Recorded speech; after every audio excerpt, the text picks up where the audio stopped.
funcionario del gobierno desde hace 4 meses. Tengo como 130 días que salí del gobierno del Distrito Federal. No tengo un aparato político, no tengo un aparato económico, no tengo el despliegue publicitario que tienen otros, no tengo una gran exposición en medios y estoy compitiendo. Mi conclusión es, yo soy el más posicionado, porque sin todo eso estoy en la competencia por la candidatura e incluso a través del método de la encuesta. Si tuviéramos mecanismos equitativos, eso nos daría el verdadero tamaño de cada quien. Yo no estoy montado en una burbuja publicitaria, ¿no? Y hay varias burbujas publicitarias. Sí, pero además son burbujas publicitarias con dinero cuyo origen no es claro. ¿De dónde se financian centenares de espectaculares, llamadas telefónicas, automáticas? ¿De dónde se financia esto? ¿De dónde candidatos que no tienen en estos momentos mayor apoyo que el de su mamá y sus colaboradores y amigos están financiando campañas millonarias? Yo creo que esto es muy cuestionable, man. Y sí, bueno, pero tú eres competitivo porque esta ciudad es de izquierda, si no, esto sería la debacle. Por abajo, las ciudades de izquierda. Nos ayuda además el proceso de participación. Yo he insistido, lo dije ayer en el debate, en el primer debate, que tengo una militancia de izquierda de toda mi vida. Eso me da legitimidad, me da fuerza, me da respaldo, porque empecé a los 14 años de edad, fui fundador del PSUM, del Partido Socialista Unificado de México, donde confluyeron varias fuerzas políticas. Y luego me tocó participar en el movimiento de los temblores del 85, y luego en el movimiento del CEU en 86-87, y luego en el movimiento con Cuauhtémoc Cárdenas en 88, en la fundación del PRD en 89, y a partir del 97 he tenido responsabilidades derivadas del triunfo del PRD. Y todas mis responsabilidades públicas se han derivado del triunfo de la izquierda en la Ciudad de México. Y por otro lado, considero que los espacios institucionales son para lograr transformaciones, para hacer cosas importantes. Es decir, cuando llega la izquierda a ocupar una posición de poder político, no es para administrar el poder, sino es para generar transformaciones. Entonces, en la Cámara de Diputados me tocaron 2 momentos extraordinarios. Uno, cuando abrimos la tribuna a los indígenas zapatistas, que parecía imposible. Y fue una ruptura simbólica fundamental, o sea, los más humildes, los más discriminados, los más atacados, dando una lección de dignidad parlamentaria en la máxima tribuna de la nación. Y luego echamos para abajo el IVA en medicinas y alimentos. Y libros. El IVA en medicinas, alimentos y libros que se quería imponer. Entonces, son 2 momentos muy importantes. Yo considero que para eso son los espacios políticos. Si hacemos lo mismo que las demás fuerzas políticas, ¿cuál es nuestra distinción? Sí, pero sin embargo hay una tradición negativa en la izquierda que ha administrado esta ciudad, a pesar de los cariños que nos una a Rosario en su momento, y no en su segundo momento, a Cuauhtémoc, a López Obrador, y sus voluntades de cambio. No hay duda de que de alguna manera el PRI dejó esta ciudad con una estructura que es muy singular y que no se parece a nada que yo haya conocido a lo largo de mi vida, que es tú creas un aparato lleno de candados en las relaciones con los ciudadanos por abajo para forzar la corrupción por arriba. O sea, en la medida en que el ciudadano no puede resolver sus problemas de manera sencilla y no conflictiva, entra la corrupción como gran aceite dinamizador del sistema en el peor de los sentidos, primero. Y segundo, cuando el PRD toma el control de esta ciudad, de repente se descubre esclavo de la norma. La norma dice, y tú les dices, la norma me vale, la justicia, ¿qué dice? ¿No? Y si la norma no funciona, pues cambiemos la norma. No, la puedes transformar. No. Bueno, había una esclavitud de las normas que generó burocracia, que regeneró corrupción, porque hay que decirlo con todas las letras, en esta ciudad la corrupción no se ha ido. Disminuyó de las etapas priistas en una época mucho, pero existe y ha retornado. La falta de moral pública y sobre todo la pérdida del sentido inicial de todo político de izquierda, que es yo sirvo al pueblo. Contra esa inercia vas también. Por eso yo digo que no basta la continuidad. Y cuando escucho a algunos compañeros que dicen voy a continuar con las políticas del gobierno de la ciudad, me parece bien continuar con muchas de las políticas, pero necesitamos un nuevo impulso. O sea, la izquierda es para transformar en cualquier circunstancia, no para conservar. Que hay que continuar la beca prepa, sí, me parece muy bien. O hay que continuar esta idea de las bicicletas también. Pero en realidad necesitamos un nuevo impulso transformador. Yo digo, por ejemplo, que sobre la base de experiencias exitosas podemos montar procesos muy diferentes. Por ejemplo, yo propongo que a cada pueblo, barrio, colonia y unidad habitacional le entreguemos $500,000 al año y la gente decida qué hace con ese recurso. No como el que le llaman ahora presupuesto participativo, que no tiene nada de participativo y no se entrega ningún presupuesto, y a la gente le dicen, ¿qué quieres, luminarias o patrullas? No, pues queremos un parque. No, solo luminarias o patrullas. No, patrullas. Ah, pues ya las tenían compradas, ¿no? No, eso no es presupuesto participativo. La idea es que se reúne la asamblea de vecinos, nombra un comité de administración, le entregas $500,000 a ese comité de administración de los vecinos y ellos hacen la obra, hacen el parque, o la plaza cívica, o el centro comunitario, o la casa del adulto mayor, en fin, o la casa de la cultura, porque entonces la gente sí decide sobre una porción del presupuesto. ¿Cómo hacemos que la gente decida sobre las políticas, sobre el dinero, sobre el destino del presupuesto? Yo creo que tenemos las bases para hacer. Tú conoces el programa de comedores comunitarios, muy bien. ¿no? Es puro tejido social. Maravilloso. Es acceso a la alimentación, pero ya cuando ves el proceso, eso hasta parece lo menos importante. Sí. Es tejido social, es participación comunitaria, es economía popular, son fuentes de empleo. Es ciudadanos sirviendo a otros ciudadanos, es el orgullo es de estar ahí. Es la calidad de la comida, maldita sea. Es cultura. ¿Sí? Tú fuiste juez en un concurso. Entonces, bueno, claro que hay un potencial para hacer otras transformaciones. Y debemos pensar en cosas más audaces. Por ejemplo, hablemos del cuarto nivel de gobierno. Los zapatistas hablaban del cuarto nivel de gobierno. O sea, gobierno federal, estatal, municipal, que aquí es delegacional, pero más abajo puede haber otro. Y apoyándonos en los comités ciudadanos podemos hacer un cuarto nivel de gobierno. De tal forma que este nivel de gobierno tenga por lo menos 3 atribuciones: desarrollo urbano, protección civil y seguridad pública. Y que cada comité ciudadano tenga manejo de cierta infraestructura, por ejemplo, patrullas y policías. Y entonces vamos acercando el tema de la seguridad pública a los ciudadanos, sí, y dando un control abajo, y entonces nos vamos saltando todos los filtros burocráticos de donde quiera que se han establecido policías comunitarias han funcionado, porque la comunidad las controla. Súmale, y si tienes tú que abajo la gente administra su comedor, administra su huerto comunitario, tiene control sobre una parte de la policía, se establece un cuarto nivel de gobierno, tiene $500,000 al año para hacer sus obras. Eso es darle poder a la gente, es darle un poder permanente, constante, que va más allá del día de las elecciones de ir a votar. Entonces, yo digo que esos son los procesos que necesitamos desatar, autogestivos, con una gran fuerza comunitaria, que establecen los procesos de igualación en la participación de la gente.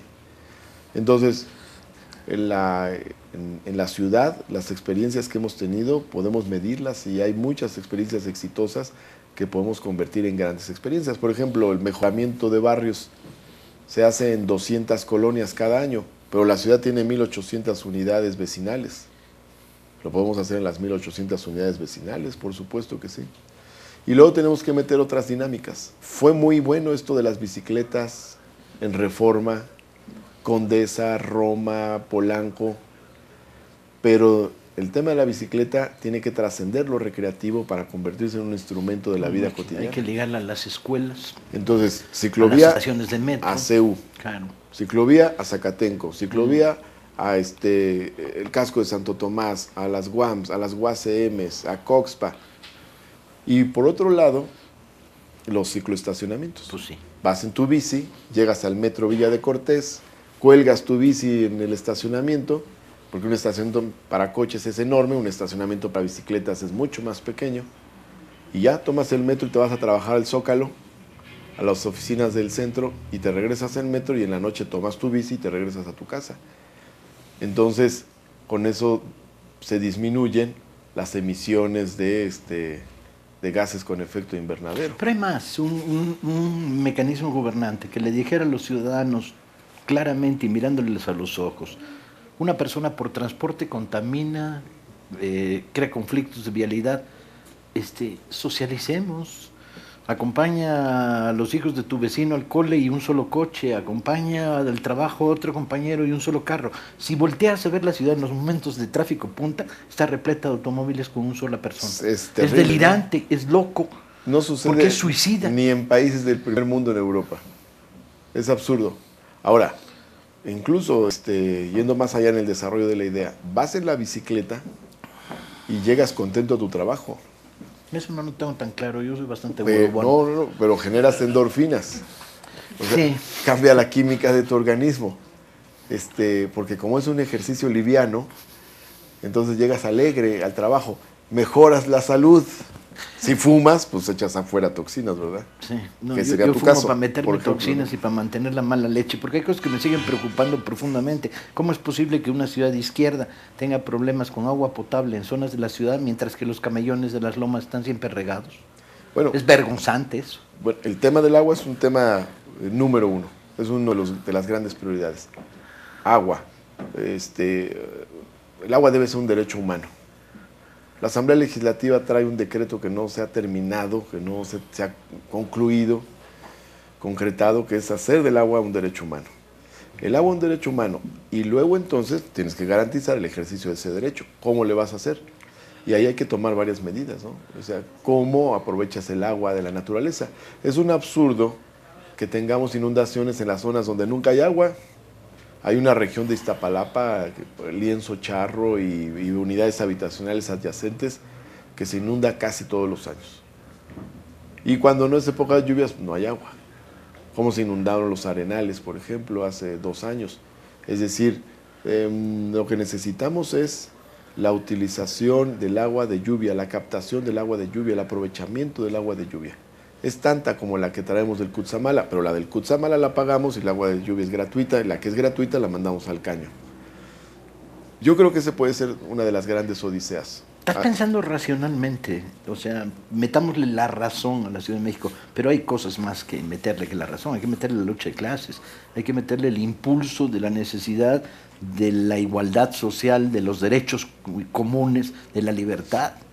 Pero todos estos elementos de los que hablamos, todos tienen un sello de igualdad. ¿Por qué? A ver, vámonos al tema de vehículos y bicicletas y todo eso. El 80% de la superficie rodante la ocupan el 20% de las personas con sus automóviles. O sea, eso es desigualdad. Sí. Por poner un ejemplo. También es desigualdad que no puedas acceder a los alimentos porque te faltan recursos. Entonces, comedores comunitarios con comidas gratuitas o a bajo costo es igualdad también. ¿Y la idea de la red de cooperativas? La red de cooperativas de consumo. O orientar el financiamiento a ciertas áreas. Ya comentamos una vez el tema del Banco de la Ciudad de México. O sea, falta trabajo en la ciudad, hagamos empresas. Entonces, detonemos la inversión, detonemos el crédito, para crear pequeñas empresas privadas, empresas cooperativas y también empresas públicas. Por ejemplo, hay que crear la empresa pública eléctrica. Claro. Y al hacer la empresa pública eléctrica matamos 3 pájaros de un tiro. 1, recontratamos a muchos trabajadores despedidos de Luz y Fuerza del centro. 2, generamos electricidad para el metro, el alumbrado público, los trolebuses. Y 3, aprovechamos la basura y la convertimos en energía. Ahora traemos todo este problema de la basura, porque la basura la enterramos. Encontramos un lugar y ahí se va haciendo un depósito. Pero una buena parte de la basura, si no toda, una parte mayoritaria se puede convertir en electricidad. Y existen varios métodos, varias tecnologías para hacerlo. También eso es equidad, también eso es igualdad. Una sensación crítica que me ha acompañado permanentemente a lo largo de todos estos años es la manera como se estructuran los gobiernos perredistas. En general obedecen a varias tensiones. La tensión del caudillo, que es el que decide, este es mi espacio, yo elijo, y que suele tener el defecto de que siempre elige gentes menos capaces que él para poderlo controlar. Tiene como el miedo del talento ajeno, ¿no? A diferencia de Juárez, que elegía a los ministros más duros y más inteligentes que él que encontraba. La segunda es los mecanismos de cuota, a ti, esta tribu, te tocan 5 cargos, etcétera, con los cuales se logran las cosas más enloquecidas, como que llegue a secretaria de Cultura de una delegación la maestra de guitarra de la hija del delegado, que por cierto es mala guitarrista, entre otras cosas, o todavía más perverso todavía, el que llegue gente capaz a lugares donde no sabe hacerlo, que esto se ha dado con enorme frecuencia en las administraciones perredistas, o sea, gente honesta, decente, luchadora, pero que le tocó algo que no sabe hacer y que ha producido verdaderos desastres administrativos. En esa lógica, la construcción de equipo de gobierno en los 2 primeros niveles, los 100 cuadros que necesita esta ciudad. Tú y yo tuvimos oportunidad de platicar de una jerarquización. 1, el programa.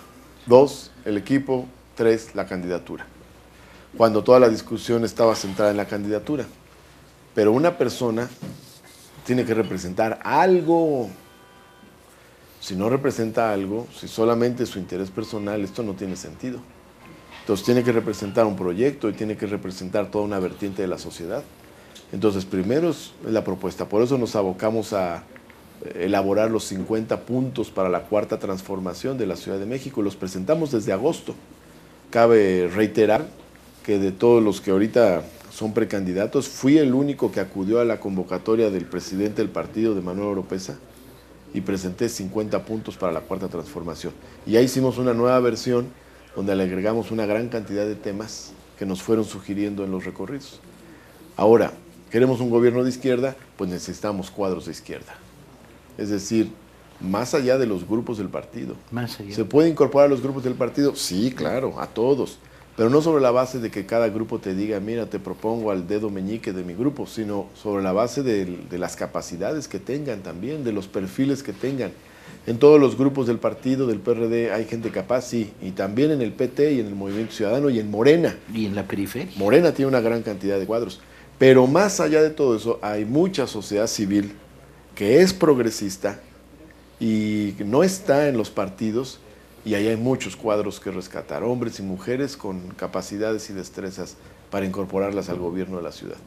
De hecho, luego me preguntan, oye, ¿qué corriente del partido te apoya? Bueno, me apoyan compañeros de diversas corrientes del partido, pero para mí es muy significativo que yendo a una encuesta abierta a la ciudadanía, pues me apoya mucha gente que no es ni del partido. Eso es muy importante, ¿no? Por cierto que el día de hoy se está difundiendo un comunicado de doña Rosario Ibarra, donde manifiesta el apoyo a nuestro proyecto, a nuestra precandidatura a la jefatura de gobierno del Distrito Federal. Y destaqué el otro día en el debate, ¿no?, que personalidades como Pablo Gómez, Julio Volvigne, Araceli Damián, Humberto Musacchio, Paco Ignacio Taibo, Paloma Sáez, en fin, los cineastas Javier Robles, Guadalupe Ortega, actrices como Dolores Heredia, como Lourdes Villarreal, actores como Héctor Ortega, en fin, han expresado el apoyo al proyecto que hemos manifestado. Somos los únicos que hemos tenido el contacto con la comunidad cultural de izquierda de la Ciudad de México. Que es amplia, enorme y además que se expresó muy claramente en que quería un gobierno de izquierda, no uno de medio Chile. Estamos en el Juglar, proyecto económico-cultural de hace muchos años. Bueno, el potencial que tiene la cultura en nuestra ciudad es enorme. No entenderíamos Nueva York sin las galerías, sin Broadway, en fin, no entenderíamos París, no entenderíamos muchas ciudades, grandes ciudades del mundo, sin su potencial cultural, que llegan a representar el 20% de su Producto Interno Bruto, si solo quisiéramos verlo en esa perspectiva. Pues aquí tenemos una comunidad cultural muy fuerte, no está siendo aprovechada en todo su potencial. ¿Y quién puede hacerlo? Pues la izquierda es la que puede detonar ese potencial. Entonces creo que ahí tenemos mucha riqueza. Bueno, pero regresando al tema original, el gobierno de la ciudad hay que abrirlo a una gran cantidad de cuadros de la sociedad civil con propuestas progresistas y que pueden aportar a la eficiencia del gobierno, a sus resultados, a sus buenos resultados. Y escuchar además, ¿no? ¿Quién debería dirigir la universidad o la Secretaría de Educación de la Ciudad de México? Escuchar a los maestros, a los estudiantes. Yo creo que que se ha rehuido el consenso, se ha actuado muy verticalmente en la toma de decisiones, ¿no? Y esto significa que hay que volver a escuchar a la gente, no solo porque escuchándola generas propuesta, y es cierto que no todas las propuestas vienen de escuchar, hay que, de alguna manera tienes que asumir la vanguardia y decir esto en lo que no han pensado nos interesa, que un canal de televisión, esta ciudad necesita su canal de televisión. Que no lo hayan dicho hoy más que algunas voces sueltas no quita que sea un tema central. Tiene que tener una voz autónoma, no controlada, punto. Ahí es muy importante el tema de la televisión local, radio local, y entre otros grandes proyectos de comunicación y de cultura, el tema de la Universidad Autónoma de la Ciudad de México. La UACM tiene que llegar a ser al DF lo que la UNAM es al país, su gran proyecto cultural, institución para la investigación urbana, institución, la UACM, que debe llegar al punto de lograr la meta de 0 rechazados. La idea de que haya jóvenes rechazados de la educación superior es una verdadera tontería. Es una de las estupideces del neoliberalismo. ¿Cómo va a haber jóvenes rechazados? Imagínate que llevas a tus hijos a inscribir a la primaria y te dicen, fue rechazado, no había cupo. No nos imaginamos, porque ya estamos muy educados en la idea de que todos los niños y niñas a la primaria. ¿Y por qué no todos los jóvenes a la prepa? ¿Y por qué no todos los jóvenes a la universidad? Porque el neoliberalismo dice que no todos deben estudiar. Pero cuando ves los índices de cobertura educativa de los países, te asombras. O sea, México tiene una cobertura del 24%. 24% de los jóvenes van a la universidad en México. Pero en Perú, que es mucho más pobre, el 33%. Y en Corea el 50%, y en Argentina el 62%, y en Venezuela el 77%, y en Cuba el 87%, y en Alemania el 93%. Bueno, eso quiere decir que traemos un rezago terrible, ¿no? Y la Ciudad de México puede ser la primera entidad federativa en lograr la meta de 0 rechazados. Esto tiene que ser otro de los grandes propósitos. A eso quería llegar, a la Ciudad de México, para terminar, porque se nos está agotando el tiempo. La ciudad las sueñas, ¿no? Y tú dices, y las sueñas. Y cuando ves el potencial humano de esta ciudad por abajo, participativo, luchador, que ha resistido las represalias, las represiones, las burocracias, los engaños, la podredumbre, y que ha sobrevivido luchando y actuando, tú dices, esta ciudad tiene una capacidad de transformación inmensa, inmensa. Y de repente piensas la ciudad en términos de esta capacidad de transformación inmensa y te das cuenta de que es viable una ciudad diferente. Y si te preocupaba la alegría que te da al andar pedaleando en las bicicletas, cosa que a mí me vale, no me sí, sin doble sentido, ¿no? Sí, desde luego, la endomorfina no me preocupa. Sí, de repente la alegría de luchar juntos, la alegría de vivir juntos, la alegría de cambiar juntos una ciudad. La gran fiesta de lo colectivo, que significa transformar una ciudad junto y participar en los grandes proyectos colectivos que la ciudad genera. Yo recuerdo que este espíritu estuvo a veces en esta ciudad, pero ha decaído, se ha apagado, se ha deslavado, ¿no? Y de repente vuelve, pero pues hay que detonarlo, ¿no? Pero está presente, ¿no? Fue sorprendente, por ejemplo, en los días de que se intentó y se realizó el desafuero del jefe de gobierno del Distrito Federal, cómo la gente salió. No iba a defender a una persona solamente, iba a defender una causa, iba a defender lo que hemos logrado en la ciudad. Aquella marcha del silencio del 24 de abril del 2005 fue impresionante, impresionante, ¿no? Eso te dice lo que es la ciudad. O, por ejemplo, cuando los temblores del 85, cómo salió la gente solidaria a la reconstrucción, eso es nuestra ciudad también, ¿no? Entonces, la gente sale, la gente participa, pero hay que convocarla. El gobierno debe ser un gobierno convocante. El gobierno debe llamar a participar, debe abrir los cauces, tomar decisiones, pero tomar decisiones con la gente. Es como dice este dicho que decían en las experiencias de la democracia participativa en Sudamérica al principio, más vale equivocarse con la gente que acertar en contra de la gente, ¿no? Sin ninguna duda. El proceso se tiene que dar con la gente, ese es el factor social fundamental del proceso de cambio. Y luego, no quiero dejar de comentar entre esas transformaciones que debemos vivir en la ciudad, tenemos que aspirar a lo que hoy se está convirtiendo en un derecho nuevo, un derecho social nuevo, un derecho humano nuevo, que es el acceso al uso del Internet. Tiene que haber un Internet universal y gratuito.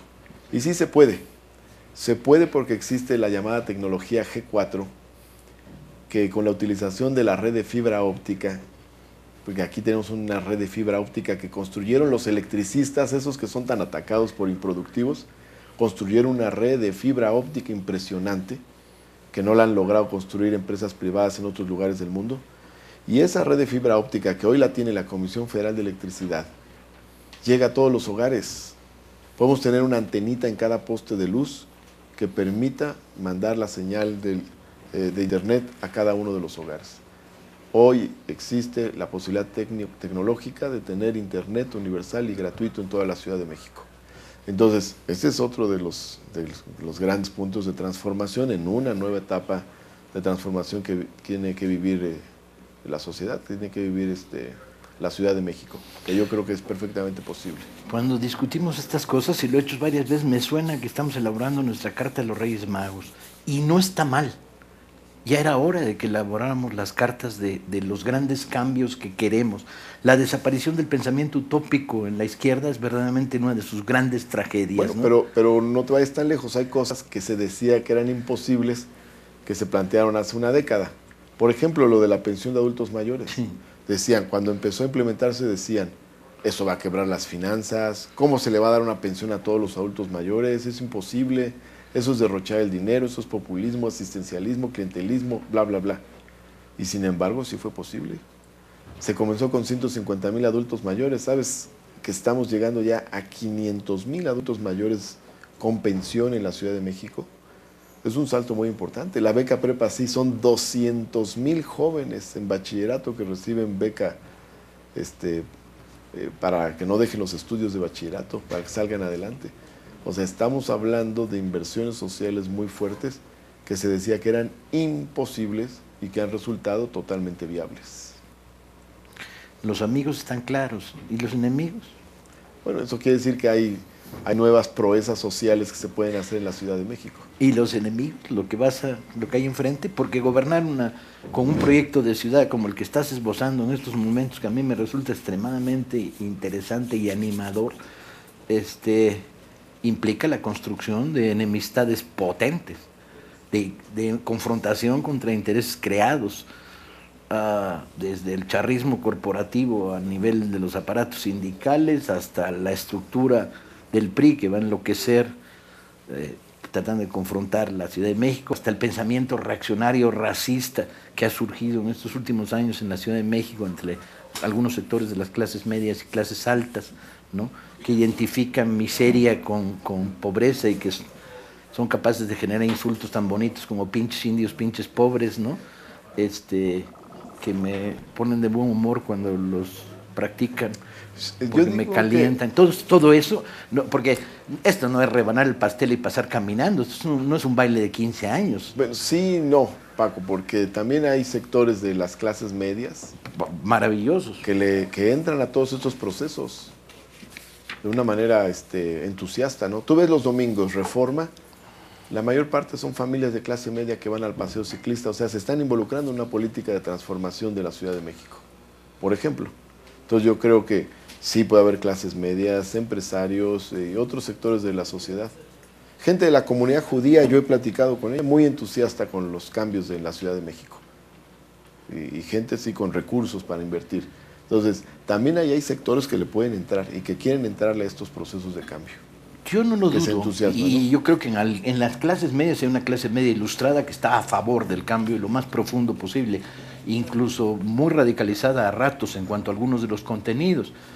Pero ya se nos acabó el tiempo y hay dos preguntas aquí. Los enemigos nos van a querer comer el hígado, colega.